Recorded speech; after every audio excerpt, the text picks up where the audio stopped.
வணக்கம். இன்னைக்கு நாம ஒரு ரொம்ப ரொம்ப முக்கியமான விஷயத்த பத்தி பேச போறோம். அதுதான் 2025ல வரப்போற புதிய வருமான வரி சட்டம். குறிப்பா டிடிஎஸ், அதாவது டாக்ஸ் டிடக்டட் அட் சோர்ஸ்ல என்னென்ன பெரிய மாற்றங்கள் வரப்போகுதுன்னு நாம தெளிவா பார்க்கலாம்.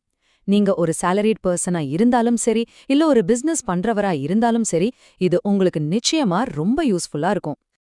இன்னைக்கு நம்மளோட அஜெண்டா இதுதான். முதல்ல இந்த புது வரி சட்டம்னா என்னன்னு பாப்போம். அதுக்கப்புறம் பழைய டிடிஎஸ் சிஸ்டம்ல என்னென்ன குழப்பம் இருந்துச்சு, இப்ப வந்திருக்கிற புது சிஸ்டம் அதை எப்படி சரி பண்ணுதுன்னு பாப்போம். அப்புறம் இதனால உங்களுக்கு என்ன பாதிப்பு, ஏன் இத பத்தி நீங்க கவலைப்படணும்னு, கடைசியா நீங்க அடுத்து என்ன செய்யணும்னு ஒரு தெளிவான ஆக்ஷன் பிளானோட முடிக்கலாம்.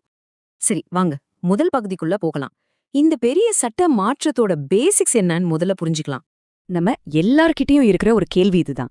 இந்த புது மாற்றம் டிடிஎஸ் விஷயத்துல சுலபமாக்க போகுதா, இல்ல இன்னும் காம்ப்ளிகேட் பண்ண போகுதா?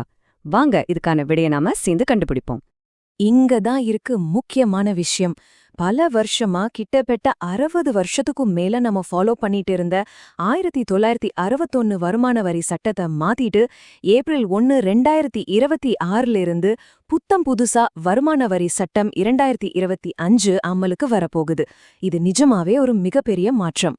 ஓகே, புது சட்டம் வருது. அப்போ டிடிஎஸ் பிடிக்கிறது, டிசிஎஸ் கலெக்ட் பண்றது, அட்வான்ஸ் டாக்ஸ் கட்டுறது, இதெல்லாம் மாறிடுமான்னு நீங்க யோசிக்கலாம்.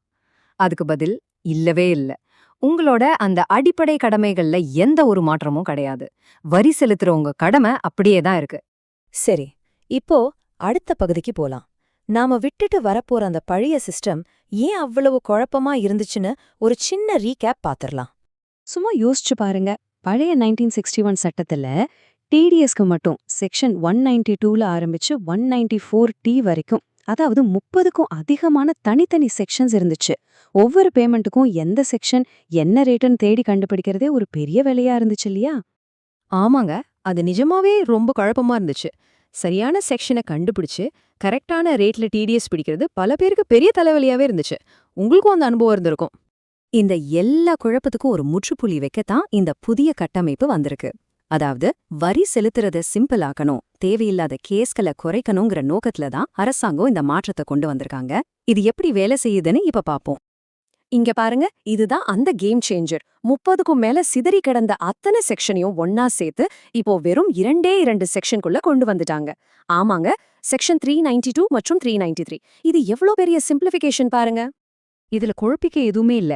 செக்ஷன் 392 இது முழுக்க முழுக்க சம்பளத்துக்கான டிடிஎஸ்க்கு மட்டும். செக்ஷன் 393 இது சம்பளம் தவிர மத்த எல்லா பேமெண்ட், அதாவது வாடகை, கமிஷன், கான்ட்ராக்ட் பேமெண்ட்னு எல்லாத்துக்குமான டிடிஎஸ்யும் ஒரே இடத்துல பாத்துக்கும். எவ்வளவு தெளிவா இருக்கு பாத்தீங்களா? குறிப்பா இந்த செக்ஷன் 393 ரொம்ப அழகா ஒரு டேபிள் ஃபார்மட்ல கொண்டு வந்திருக்காங்க. இதுல எந்த மாதிரி வருமானம், அதுக்கு எவ்வளோ லிமிட், யார் டிடிஎஸ் பிடிக்கணும், என்ன ரேட்டுன்னு எல்லா தகவலும் ஒரே டேபிள்ல பக்காவா கொடுத்திருக்காங்க. இங்க நீங்க கவனிக்க வேண்டிய ஒரு ரொம்ப ரொம்ப முக்கியமான பாயிண்ட் இருக்கு.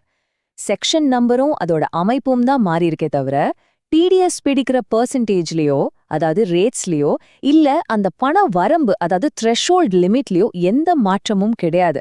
அதெல்லாம் அப்படியே தான் இருக்கு. சரி, இதெல்லாம் சட்டத்துல பண்ணின மாற்றம். ஓகே, ஆனா ஒரு தொழில் பண்றவரா இல்ல ஒரு வரி செலுத்துறவரா இது உங்களுக்கு ஏன் இவ்ளோ முக்கியம்? ஏன் இதுல நாம இப்போதே கவனம் செலுத்தணும்? வாங்க பார்க்கலாம். இதுதான் இந்த முழு விஷயத்தோட கிளைமேக்ஸ். ஏப்ரல் 1, 2026க்கு அப்புறம் நீங்க ஃபைல் பண்ற எந்த ஒரு டிடிஎஸ் ரிட்டர்ன்லயும் நீங்க கட்டாயமா இந்த புதிய செக்ஷன் நம்பர்ஸை தான் பயன்படுத்தணும். பழைய செக்ஷன் நம்பரை போட்டா சிஸ்டம் ஏத்துக்கவே ஏத்துக்காது. இதோட விளைவு என்ன தெரியுமா? ரொம்ப சீரியஸ். ஒருவேளை நீங்க தெரியாம பழைய செக்ஷன் நம்பரையே போட்டுட்டீங்கன்னா உங்க டிடிஎஸ் ரிட்டர்ன் ஆன்லைன் வேலிடேஷன்ல ஃபெயில் ஆகி மொத்தமா ரிஜெக்ட் ஆயிடும். இதனால தேவையில்லாத பெனால்டி, வட்டி, நோட்டீஸ்னு பல சிக்கல்கள் வர வாய்ப்பு இருக்கு. இந்த மாதிரி சிக்கல்களை தவிர்க்கத்தான் நதி டாக்ஸ் சொல்யூஷன்ஸ் மாதிரி நிபுணர்களோட உதவி நமக்கு ரொம்ப அவசியம். பாருங்க, இந்த மாதிரி ஒரு பெரிய சட்ட மாற்றத்துக்கு உங்க அக்கவுண்டிங் சாஃப்ட்வேர்லேருந்து உங்க டீம் வரைக்கும் எல்லாரையும் நாம தயார்படுத்தணும். சரியான நேரத்துல சரியான ஆலோசனை மூலமா இந்த மாற்றத்தை ரொம்ப சுலபமா கையாளலாம். இது சம்பந்தமான உதவிகளுக்கும் வரி ஆலோசனைகளுக்கும் நீங்க நதி டாக்ஸ் சொல்யூஷன்ஸ் தாராளமா அணுகலாம். அவங்களோட கான்டாக்ட் நம்பர் இங்க இருக்கு. சரி, நாம இப்ப கடைசி பகுதிக்கு வந்துட்டோம். இதுவரைக்கும் பார்த்த எல்லா விஷயத்தையும் தொகுத்து நீங்க என்ன செய்யணுங்கிற ஒரு தெளிவான ஆக்ஷன் பிளானை இப்ப பார்க்கலாம். வாங்க நாம பார்த்தத ஒரு முறை வேகமா சம பண்ணிடலாம். 1 உங்க கடமைகள் மாறல. 2 பணம் கற்ற முறையும் மாறல. 3 அந்த 30க்கும் மேற்பட்ட செக்ஷன்ஸ் இப்போ வெறும் 2 செக்ஷனா மாறியிருக்கு. 4 மிக மிக முக்கியமா ஏப்ரல் 1, 2024க்கு அப்புறம் இந்த புது செக்ஷன் நம்பர்ஸ பயன்படுத்துறது கட்டாயத்திலும் கட்டாயம். இந்த முழு விளக்கத்தையும் நான் ஒரு முக்கியமான கேள்வியோட முடிக்கிறேன். சட்டம் சிம்பிள் ஆயிடுச்சு, ரொம்ப சந்தோஷம்.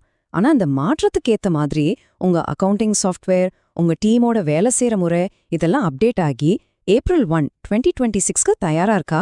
இத பத்தி இப்பவே யோசிங்க. சரியான நடவடிக்கையை சரியான நேரத்துல எடுங்க. நன்றி.